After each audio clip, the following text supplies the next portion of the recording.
cordial saludo para todos. Es un gran placer encontrarnos para hablar sobre la música en nuestra iglesia. Este es el primer tema de una serie de 6 y en esta oportunidad hablaremos sobre la música de la iglesia cristiana a través de la historia. En todas las edades, la humanidad ha tenido dentro de sus manifestaciones culturales la música, que ha sido utilizada en todos los eventos de la vida, en forma particular en las ceremonias, ya sea de matrimonio, también cuando los jóvenes o las señoritas pasan de la adolescencia a la edad adulta, también para las cosechas y los rituales, también en el momento en que las personas mueren. A través de toda la historia, en las distintas culturas que conocemos y que podemos leer y que hay registros, allí está inmersa la música.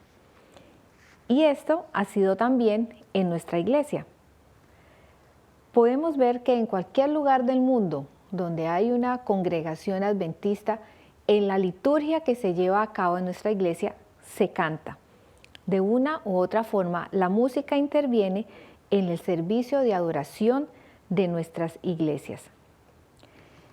También la música juega un papel protagónico en nuestro crecimiento espiritual, de la misma forma como lo es el estudio de la Biblia y la oración. Al estudiar la música en los registros históricos de la iglesia cristiana, podemos encontrar modelos y costumbres que se han alternado, otras han quedado en el pasado, pero también algunas se mantienen hasta el presente. Y ese tipo de costumbres han influenciado grandemente el desarrollo de la música eclesiástica en la iglesia a través de la historia.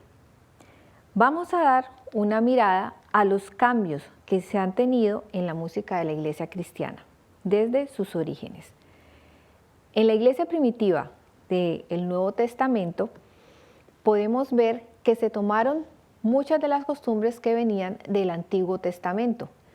Originalmente en el Antiguo Testamento, desde el Génesis, podemos ver que la música se utilizaba para agradecer a Dios, pero sobre todo para alabarlo por su grandeza y por las proezas que hacía por su pueblo. De la misma forma, más adelante, en los servicios ya del santuario, la música jugaba también un papel determinante. En el Antiguo Testamento se usaba el canto congregacional y el uso principal que se daba a los salmos era acompañar los sacrificios en el templo. Y esto lo podemos ver en Primera de Crónicas 23, 30 y 31. Vamos a leer Primera de Crónicas 23, 30 y 31.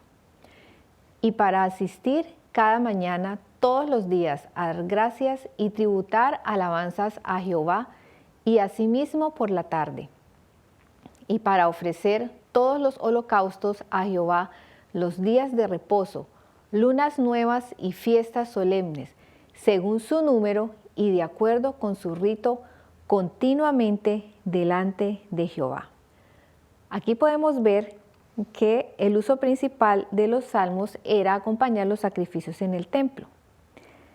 Igualmente vamos a leer en Salmo 27, 6. Salmo 27, 6. Luego levantará mi cabeza sobre mis enemigos que me rodean, y yo sacrificaré en su tabernáculo sacrificios de júbilo. Cantaré y entonaré alabanzas a Jehová. Estas son palabras de David, el salmista por excelencia, quien también alababa a Dios con cánticos. El canto de los salmos fue practicado por los levitas en el templo y también por el pueblo de Dios fuera del templo.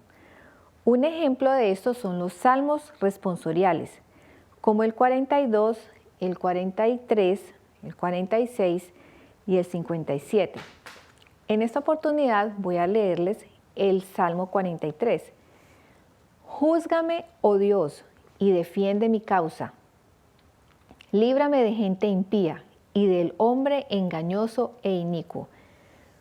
Pues que tú eres el Dios de mi fortaleza. ¿Por qué me has desechado? ¿Por qué andaré enlutado por la opresión del enemigo? Envía tu luz y tu verdad. Estas me guiarán. Me conducirán a tu santo monte y a tus moradas. Entraré al altar de Dios, al Dios de mi alegría y de mi gozo, y te alabaré con arpa, oh Dios, Dios mío.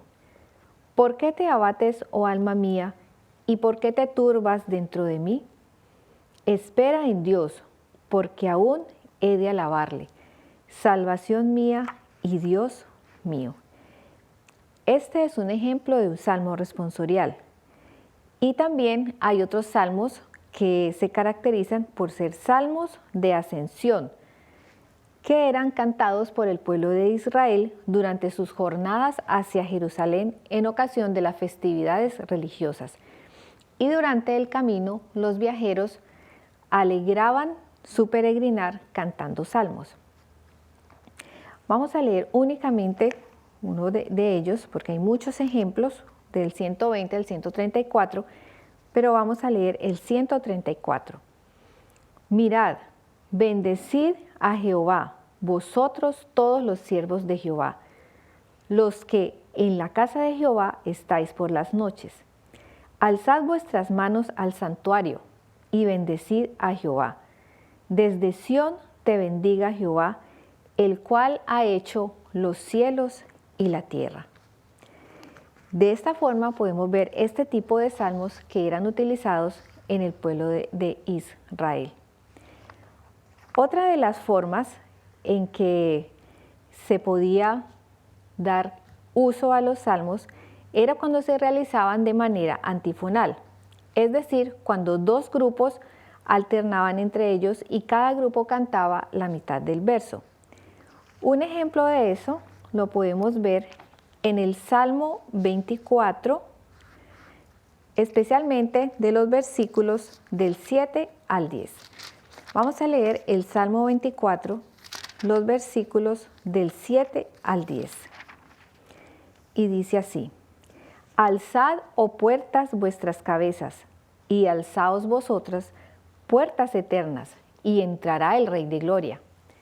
¿Quién es este Rey de Gloria? Jehová el fuerte y valiente, Jehová el poderoso en batalla. Alzad, oh puertas, vuestras cabezas, y alzaos vosotras, puertas eternas, y entrará el Rey de Gloria.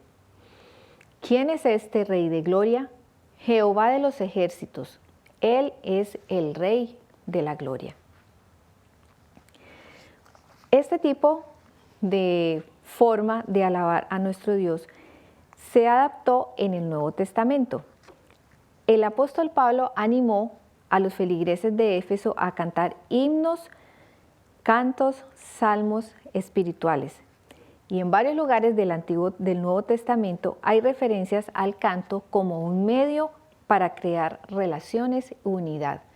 Porque cuando los hermanos se congregan, no solamente es para recibir la palabra de Dios, para alabar a nuestro Dios, sino también contribuye a fortalecer los lazos de hermandad. Leamos en Efesios 5, 19 y 20, donde también se pone como énfasis el espíritu de gratitud que se debe tener. Hablando entre vosotros con salmos, con himnos y cánticos espirituales, cantando y alabando al Señor en nuestros corazones,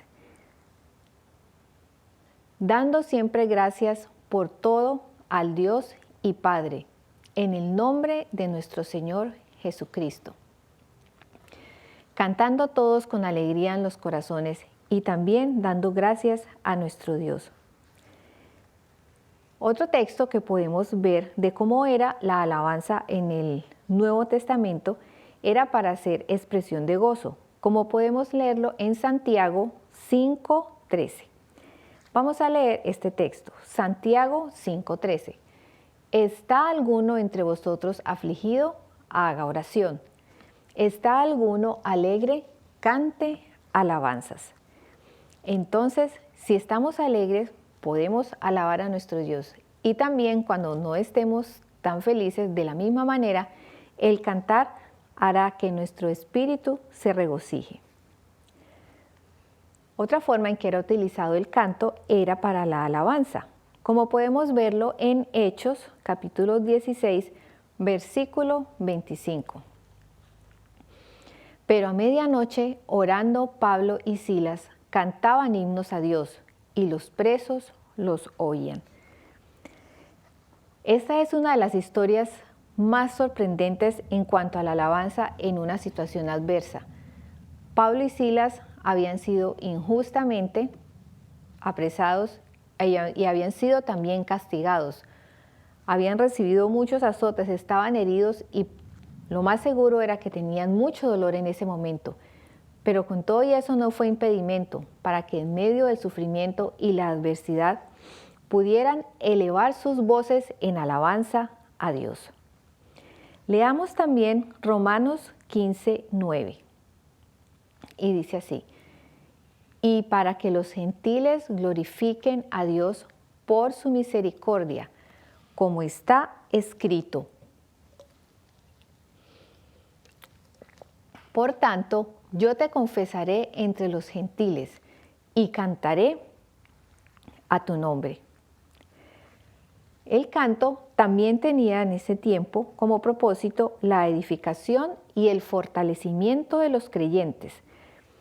Esto lo podemos verificar en 1 Corintios 14, versículos 15 y 26.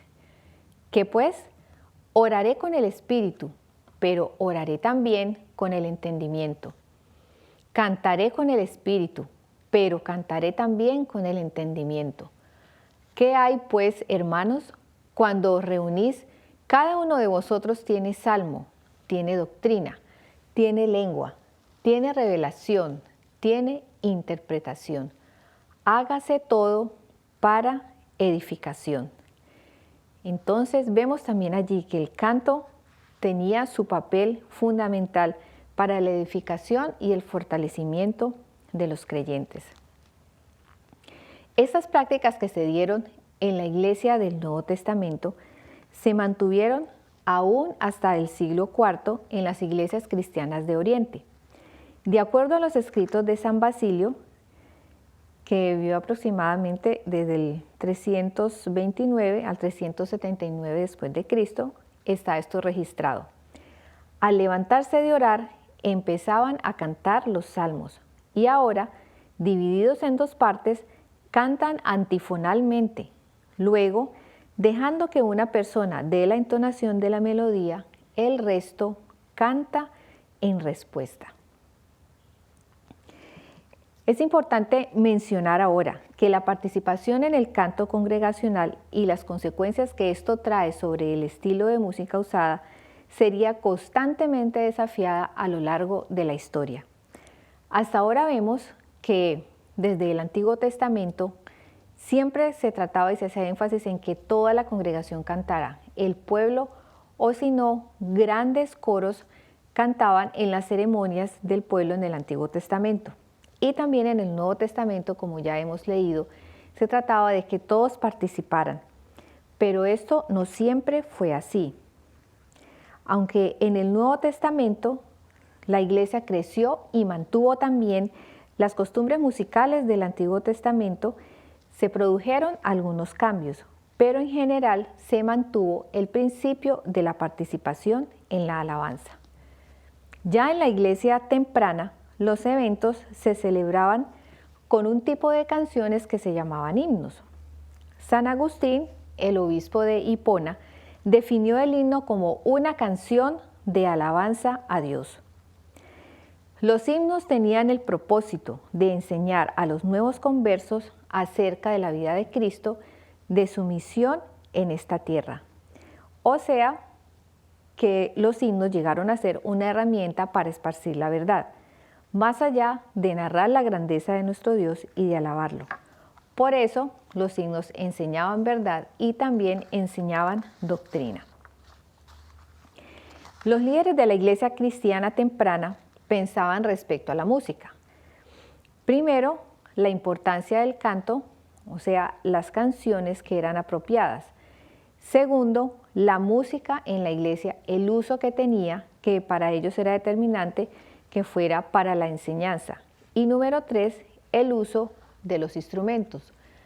Como no se ponían de acuerdo en este tema, los padres de la iglesia temprana trajeron estos asuntos ante el concilio de la Odisea.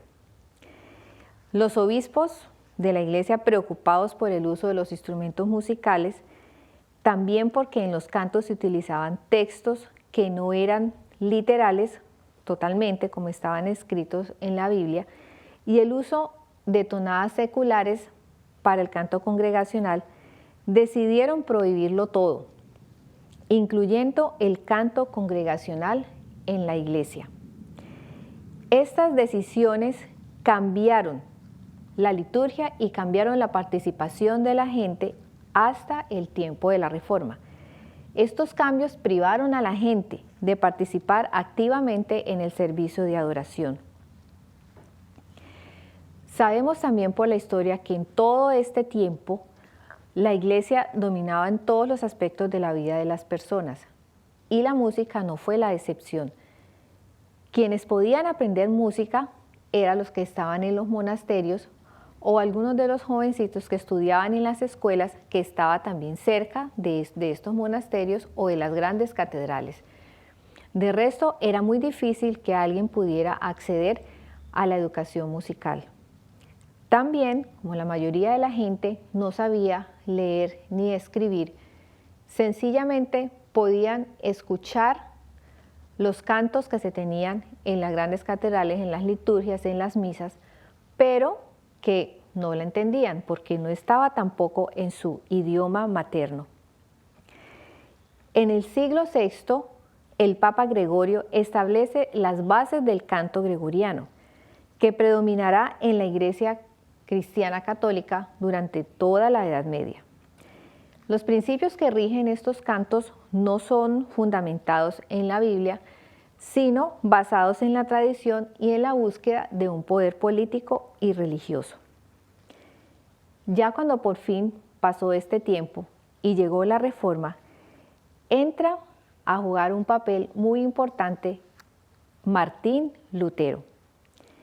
Él, como monje agustino, recibió educación musical desde pequeño y se dice que llegó a dominar el laúd y a cantar también con cierta habilidad. Vemos que él trajo grandes cambios, nuevamente incluyó el canto congregacional y se cambiaron muchas de las costumbres que por tanto tiempo y por tantos años estuvieron en la iglesia cristiana. Si podemos verlo en un cuadro comparativo, el canto gregoriano solo cantaban unas pocas personas, y si era el caso sería unos pocos monjes o algunos de los sacerdotes que participaban en la misa. Y ahora, al llegar Lutero, volvió nuevamente a introducir el canto congregacional, de que todos pudieran participar. En el canto gregoriano era una línea melódica cantada al unísono. Ya Martín Lutero también introdujo entonces una melodía que era armonizada. Entonces ya podía tener también las diferentes voces, soprano, contralto, tenor y bajo, como lo conocemos ahora. El canto gregoriano utilizaba frases largas, movimientos muy calmos y continuos que conducían a una actitud de contemplación, que si pudiéramos decirlo de otra forma, en este momento, posiblemente causaría un poco de sueño o un ambiente demasiado de relajación al estar en el momento de la adoración. En el canto luterano, en cambio, las frases eran cortas, simétricas, con una cadencia al final que favorecía el canto congregacional, o sea, favorecía el poder tener un pequeño descanso, respirar y continuar cantando. Y uno de los cambios fundamentales era el idioma. Anteriormente todo se cantaba en latín, por lo cual la gente no entendía nada de lo que se estaba cantando. Y ahora Lutero introdujo que se cantara en la lengua materna, que la gente pudiera saber qué era lo que estaba cantando. Una costumbre más que varió o que ya Lutero quiso desterrar fue que anteriormente no se podía utilizar ningún tipo de instrumentos y ahora sí se introdujeron los instrumentos para acompañar el canto. Anteriormente también se evitaba el uso de ritmos repetidos porque eso hacía que hubiera una respuesta corporal. Como seres humanos, Dios nos hizo también rítmicos y cuando escuchamos la música hay una respuesta física, no somos indiferentes a ellos. Pero en este tiempo se trató de evitar al máximo que algo así sucediera.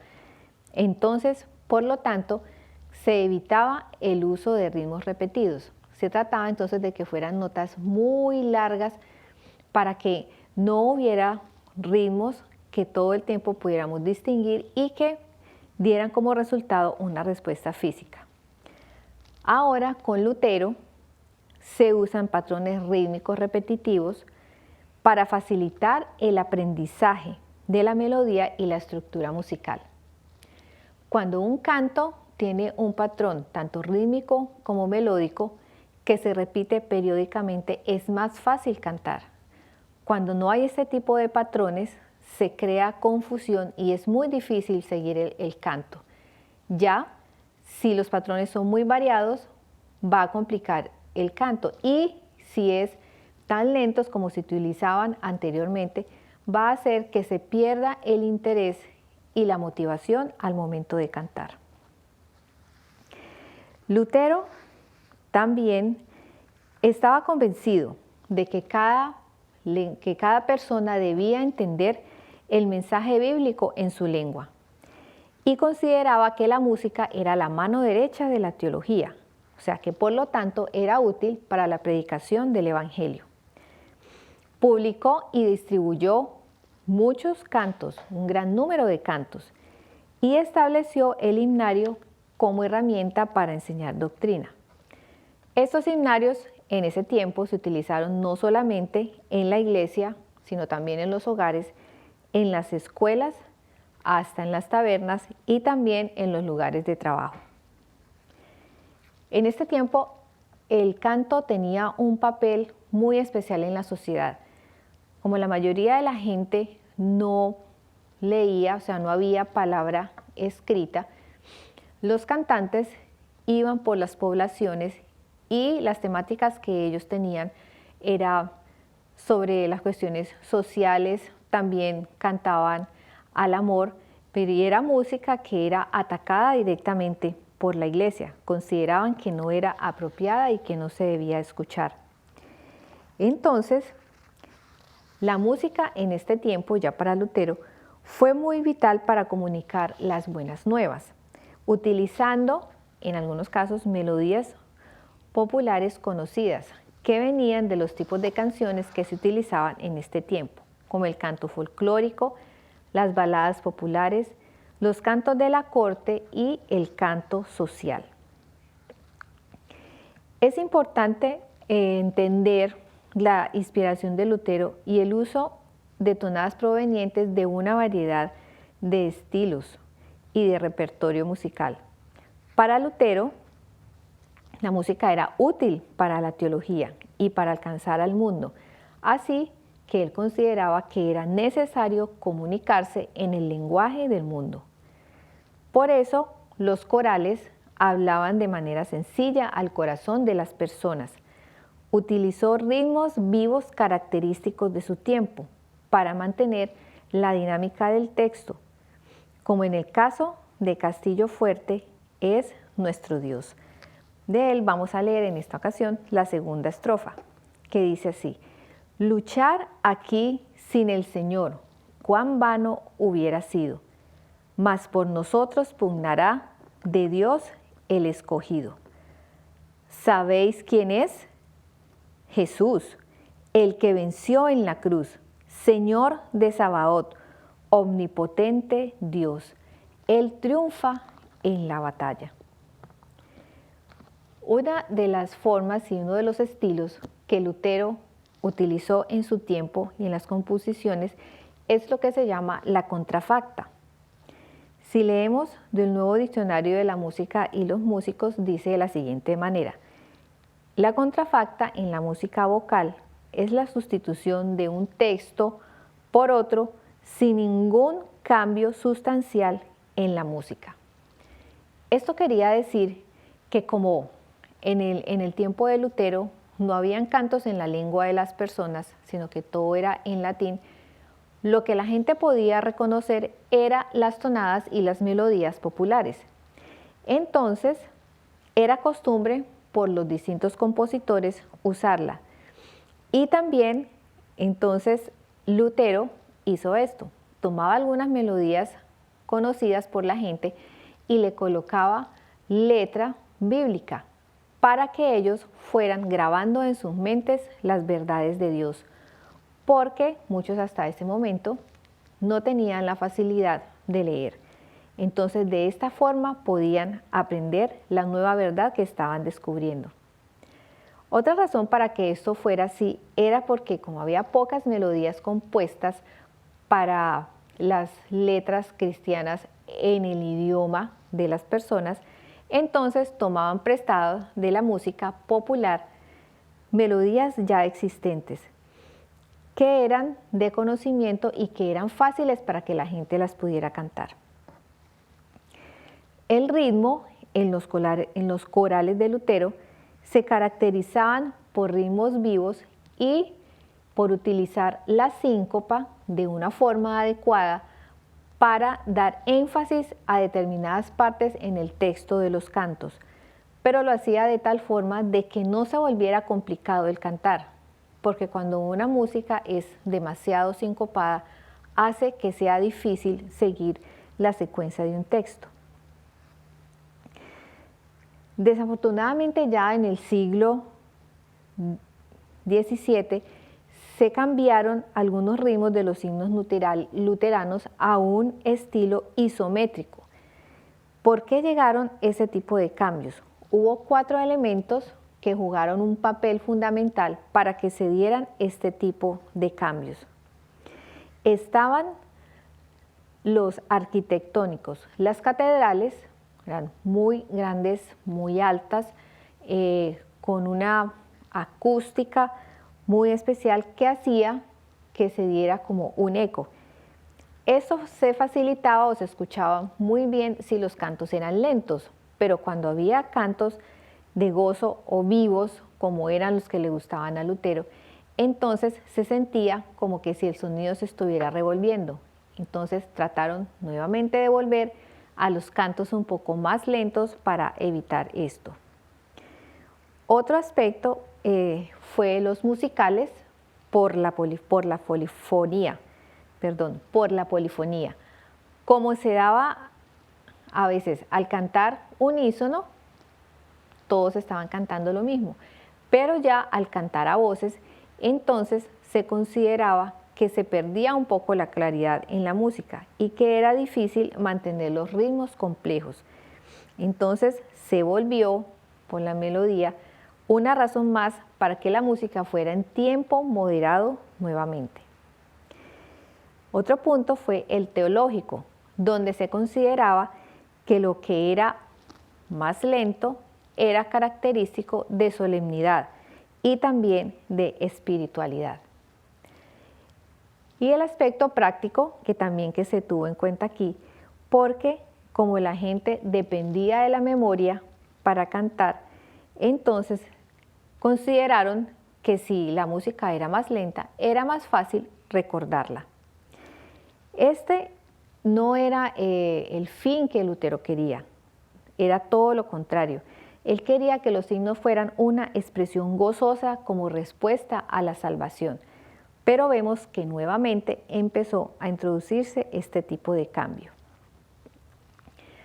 Hay una contribución muy importante de Lutero a la actualidad, a los himnos y de parte de los corales en lo que nosotros cantamos en la actualidad. La doctora Lilian Duncan menciona unos aspectos importantes en cuanto a la contribución de Lutero a nuestra música. La palabra de Dios debe ser escuchada por todos. La palabra de Dios y el mensaje evangélico debe ser proclamado. Entonces, una de las formas en que se puede hacer esta proclamación es por medio de la música, y Lutero estaba convencido de esto.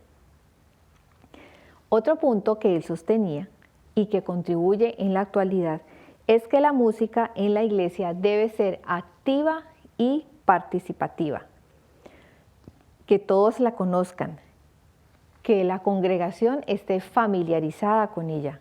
Ese es el ideal. Un tercer punto es que la música es una herramienta poderosa para el bien. Contrario a lo que muchos de su época pensaban, de los contemporáneos de Lutero, que pensaban que la música sencillamente era para el mal y que no podía traer ningún beneficio, él lo tomó al contrario. Pensó que era un arma poderosa para el bien y así quiso utilizarla mientras él tuvo la oportunidad de hacerlo. Y otro punto más de destacar de su contribución a la actualidad es que el músico profesional tiene un papel distintivo en la iglesia. ¿Qué quiere decir esto? No solamente que él compuso porque le gustara, sino que también tomó en cuenta a los grandes músicos de su época. Se asesoró con ellos y muchos de ellos ayudaban también en las composiciones y al escribir la música. Lutero animaba al estudio serio de la música y que las obras tuvieran calidad. Eso quería decir de que aunque era bueno de que toda la gente lo conociera, que todos pudieran cantarlo, que las melodías fueran fáciles de entonar, eso no quería decir que la calidad debía bajar. Estaba totalmente de acuerdo en que debía estar unida la teología con la música y que se debía estudiar también la teoría, la composición y la forma correcta de cantar. Vamos a hablar ahora, a continuación, de Juan Calvino, que aunque no era músico, pero él consideraba que el papel de la música era promover la piedad y la adoración. Siendo un hombre que también influyó grandemente, podemos ver que su enfoque era bastante diferente al de Lutero. Era riguroso y muy disciplinado en asuntos religiosos. Y él consideraba que como la iglesia no era de este mundo, había que desconfiar de todo. Y una de las cosas de las que él desconfiaba también era de la música. Por eso era muy celoso con esto y no estaba de acuerdo con el uso de los instrumentos. Permitía los estilos silábicos y ritmos sencillos, y unos salmos con un número limitado de textos bíblicos para el uso congregacional. No quería que los instrumentos se usaran tampoco en la adoración y percibía la vida desde una perspectiva austera y muy disciplinada. Para Calvino, lo importante era lo apropiado, o sea, lo que fuera únicamente de la alabanza a nuestro Dios, pero no tanto lo pertinente para el ser humano, o sea, que fuera también de edificación para la iglesia, que este es un equilibrio que se debe siempre tener, que vaya para Dios como alabanza a Él, pero también que la música que se interpreta en nuestros cultos sirva para edificación de quienes van a la iglesia a adorar. Lutero unió lo viejo y lo nuevo, tomó lo bueno de lo que venía de la tradición y también introdujo nuevos elementos que facilitaban la alabanza congregacional. Calvino trató de mantenerse más con lo tradicional. Como adventistas nos consideramos herederos de la Reforma. El mensaje bíblico nos llama a compartir el mensaje con el mundo, pero no somos de este mundo, eso lo tenemos muy claro. Vamos a leer Juan 17, 14 al 18. Leamos Juan 17, 14 al 18. Yo les he dado tu palabra y el mundo los aborreció, porque no son del mundo, como tampoco yo soy del mundo. No ruego que los quites del mundo, sino que los guardes del mal. No son del mundo, como tampoco yo soy del mundo. Santifícalos en tu verdad, tu palabra es verdad. Como tú me enviaste al mundo, así yo los he enviado al mundo. Qué importante es que ahora, en este tiempo, podamos encontrar el equilibrio para estar en este mundo, para transformarlo y a la vez vivir separados de él. Ahora yendo un poquito más adelante, llegamos al momento del Concilio de Trento, donde se criticó nuevamente las liturgias muy elaboradas, la complejidad de la música y también el uso de la contrafacta. Entonces determinaron que no debía haber ningún tipo de mezcla entre lo sagrado y lo profano, y que no era importante agradar al oído ni que las personas fueran edificadas necesariamente con lo que estaban escuchando, sino que sencillamente la música sirviera a la palabra. Y por este hecho, como resultado, nuevamente se prohibió prácticamente todo y el canto congregacional otra vez quedó a un lado. El resultado de esto hizo que los compositores continuaron usando algunos elementos de la música secular para sus misas, pero entonces sencillamente ya no lo mencionaban. No especificaban muchas veces de dónde podrían haber tomado alguna idea para una melodía. Entonces, bajo la prohibición, sencillamente el efecto que se tuvo fue que se evitaba saber exactamente de dónde se provenía, pero no se desligó totalmente de algunos elementos del entorno que se utilizaban para la música. De aquí en adelante, entonces, el centro del movimiento de la Reforma emigró de Alemania y Suiza a Inglaterra. La iglesia anglicana y la protestante practicaban el canto de los salmos inspirados en el Salterio de Ginebra. Y el himno fue aceptado poco a poco con dificultad porque eran paráfrasis de textos bíblicos, no eran textual como estaba el versículo escrito en la mayoría de las ocasiones. A Isaac Watts, que vivió de 1674 a 1748, se le conoció como el padre de la himnodia inglesa y fue quien empezó a usar los himnos en la iglesia.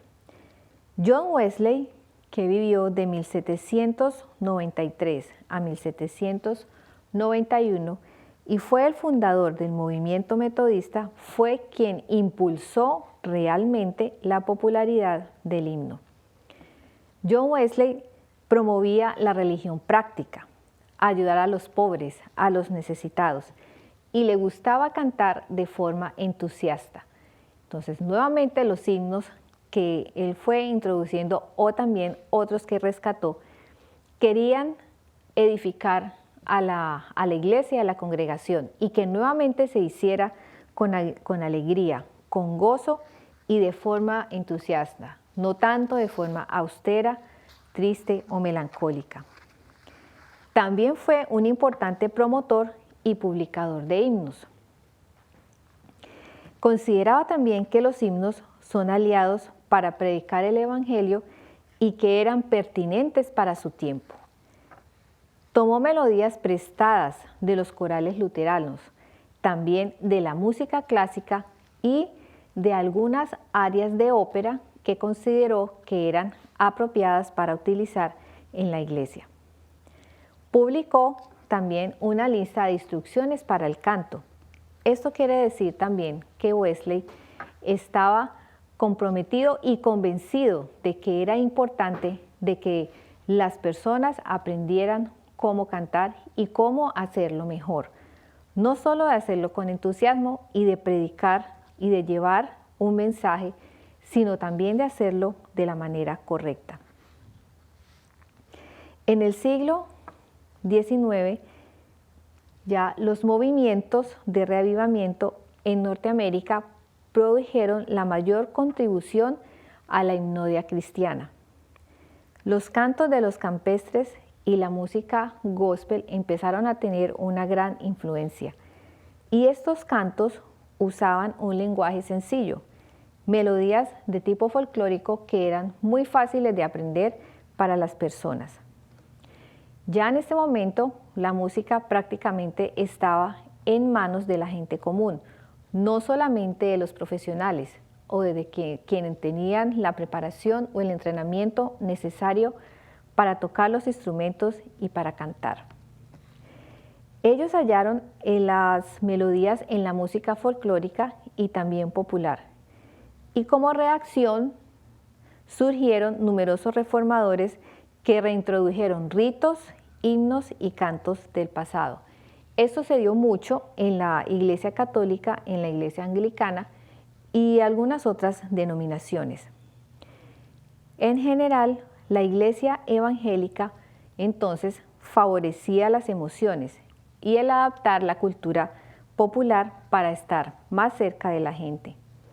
Estas dos corrientes se fueron separando cada vez más con el paso de los años y se da hasta hoy en la actualidad. Ahora nosotros, como adoradores cristianos en este tiempo contemporáneo, debemos tener en cuenta que en la música cristiana lo importante es su carácter distintivo. Si nuestra música no tiene a Cristo como centro, no estamos cumpliendo con el papel que ella debe tener. Debe transformar la cultura, la música que nosotros interpretamos y ofrecer algo más que lo que podemos encontrar en una reunión social. Si nuestra música actual, las nuevas composiciones que se dan para nuestra iglesia, si no tienen a Cristo como centro y la predicación y exaltación del Evangelio eterno, podrá ser una música pop muy bonita, actual, pero que no tendrá el fin que realmente se está buscando de la predicación y el fortalecimiento de nuestra iglesia. La música se adapta a la cultura que la define muy fácilmente y debemos evitar estilos que están relacionados con comportamientos negativos. Muchas veces encontramos que es muy fácil pensar que cualquier tipo de música puede ser apropiada para alabar a Dios.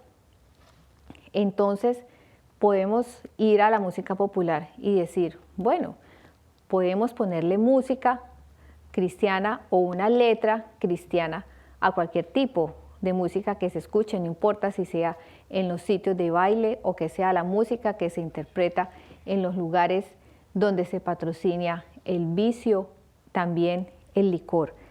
No podemos pensar que en este tipo de lugares y esa música que ha sido compuesta con una función específica sea la adecuada para alabar y glorificar a nuestro Dios. Hay una pregunta que nosotros debemos hacernos. ¿Es posible que haya elementos folclóricos y culturales que podemos utilizar para alabar a Dios? O ciertos ritmos o aún instrumentos que pueden ser apropiados para ellos.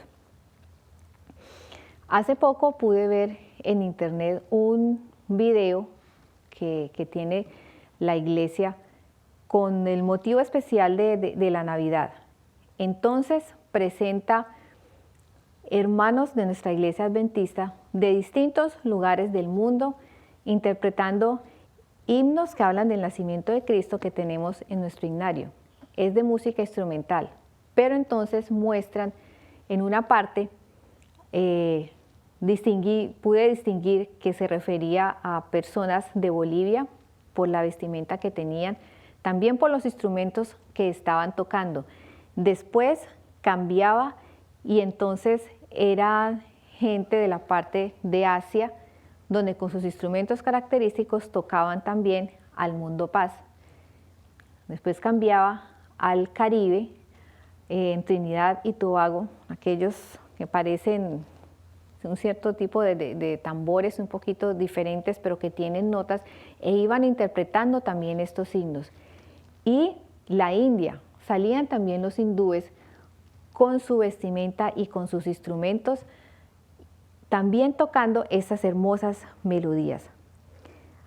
Ahí podemos ver de que hay elementos culturales que no necesariamente van a reñir con lo que nosotros queremos en la alabanza a nuestro Dios. Pero siempre debemos tener presente que no debemos mezclar tipos de músicas o estilos de músicas que estén relacionados con comportamientos negativos. Hay una pregunta que debemos hacernos si vamos o queremos involucrar ese tipo de elementos. Este modo de expresión específico de una cultura se entenderá bien como una forma de manifestar reverencia a Dios. Es una pregunta que leí también de un artículo de la doctora Lillian Duncan. Este modo de expresión específico de una cultura se entenderá bien como una forma de manifestar reverencia ante Dios. Si vamos a introducir elementos folclóricos o de determinado estilo musical, deberíamos hacernos esta pregunta, y si la podemos contestar correctamente, de que sí será una forma de manifestar reverencia a Dios. Otro punto que debemos tener en cuenta es que la adoración no es una sensación o una emoción, es una ofrenda que se entrega. Cuando yo canto, cuando toco un instrumento, cuando participo con una parte especial en el culto de alabanza a Dios, debo pensar en eso. Estoy pensando en que puedo satisfacerme a mí mismo, que estoy haciendo algo porque es el estilo que a mí me gusta, o tengo como función principal de que la ofrenda musical que estoy dando es para entregarla a Dios. Esta es otra pregunta que debemos responder cada uno de nosotros. ¿Estamos dando gloria a Dios o nos ensalzamos a nosotros mismos? Qué fácil es buscar nuestra propia gloria y qué fácil es desviarnos de la verdadera razón y motivo de la alabanza. Cuán cuidadosos debemos ser, y también los dirigentes de nuestra iglesia, nuestros pastores también, de velar por la salud espiritual de sus músicos. El diablo sabe a quién puede atacar más fácilmente. Él mismo fue un músico, y más que él, es muy difícil que alguien conozca el poder que tiene la música. Él sabe cuánto poder tiene y también sabe cuánto daño puede hacer si la música no es bien utilizada. Entonces, a veces tenemos la experiencia de conocer cantantes o músicos que empezaron siendo muy consagrados al Señor, brindando alabanzas a nuestro Dios con un corazón sincero, pero con el tiempo van cambiando. No solo que cambien su estilo, sino que cambien también su motivación. Cuando ya no quieren cantar, si no tienen determinado público, o sencillamente haciendo demandas y exigencias que no son las más apropiadas para un siervo de Dios con el don del canto. Y entramos a cuestionar entonces, ¿se está dando gloria a Dios o nos estamos ensalzando a nosotros mismos? Es a veces un poquito complicado, podríamos decirlo, mantener un equilibrio. No es bueno tampoco rechazar nuevos tipos de música. Hay muchos jóvenes y compositores en la actualidad que tienen el don de componer, porque no todos lo tenemos. Es posible que podamos cantar o que podamos tocar, pero poder componer es un don que Dios ha dado. Y hay muchos jóvenes y músicos en la actualidad que pueden hacerlo y que si están consagrados a Dios y dedican su talento a Él, pueden hacerlo también de la mejor manera. No debemos rechazar un himno nuevo solamente porque sea nuevo o por pensar que si algo es antiguo es bueno solo por el hecho de que es antiguo. En eso debemos tener también un equilibrio. Pero tampoco sería bueno entonces aceptar gratuitamente lo que la cultura nos impone, lo que la supuesta cultura nos impone a nosotros.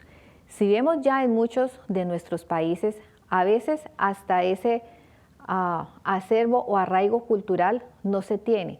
Sencillamente a veces llamamos cultura a las modas que van llegando de afuera y de distintos países y de la influencia que esto puede tener en las costumbres y en los gustos de las personas fuera de la iglesia y desafortunadamente también entonces se reflejan dentro de la iglesia. Por lo tanto, tampoco debemos aceptar gratuitamente lo que la cultura nos impone. Debemos examinarlo todo, mirar de dónde proviene, cuáles son sus motivos, con qué fin se compuso, qué elementos musicales tiene, qué podemos aceptar y qué podemos también desechar. Otro punto que utilizamos, que podemos tener en cuenta es que la música que utilizamos en nuestra adoración transforme la cultura a un estándar cultural más elevado. No debemos tampoco conformarnos y quedarnos donde estamos.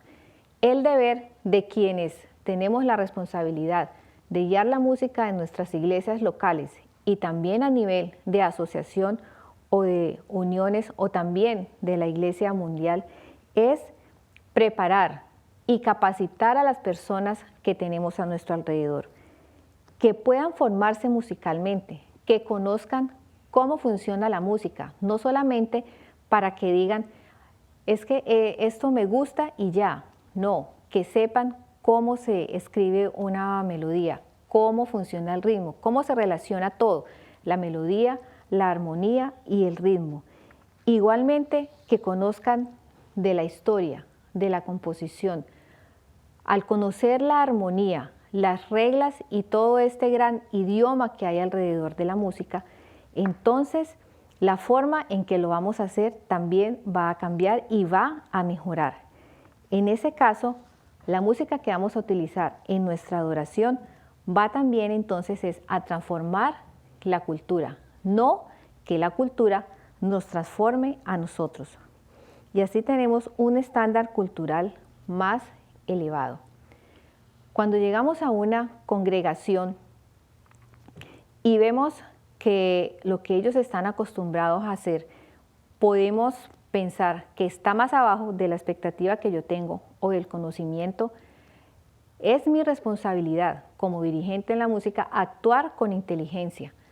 No puedo llegar de una vez a pensar, a poner a la gente a cantar de pronto himnos que nunca conoce, que nunca ha escuchado y cambiar totalmente sus costumbres en la adoración.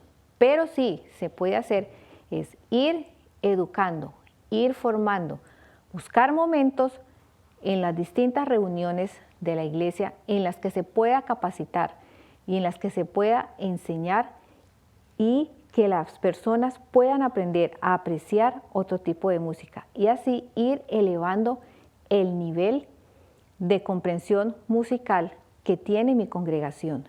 De esta forma podremos contribuir a que se transforme paulatinamente los gustos que va teniendo también la congregación, sin tampoco olvidar sus necesidades y sus gustos personales. Así, entonces, llegaremos a tener un nivel de cultura, ojalá, que llegue semejante a lo que puede ser mientras estamos en esta tierra, semejante a la celestial, para adorar a nuestro Dios. Ahora, mantener el equilibrio entre lo que es apropiado para la alabanza a Dios como nuestro Creador, para la santidad del momento de adoración hacia Dios y lo que es pertinente para los adoradores, para edificación de la iglesia, es fundamental, pues los dos no deben excluirse, sino que se debe complementar. Si solamente voy a pensar en lo apropiado, en la parte de la ceremonia, pero dejo de lado las necesidades espirituales y también la manifestación gozosa que tienen las determinadas congregaciones, este tipo de desequilibrios trae problemas. Qué bueno es entonces poder tener el suficiente juicio y criterio para que lo apropiado y pertinente pueda ser equilibrado en la alabanza a nuestro Dios. Encontrar el equilibrio requiere sabiduría, amor y tolerancia. Debemos tratarnos con amor cristiano.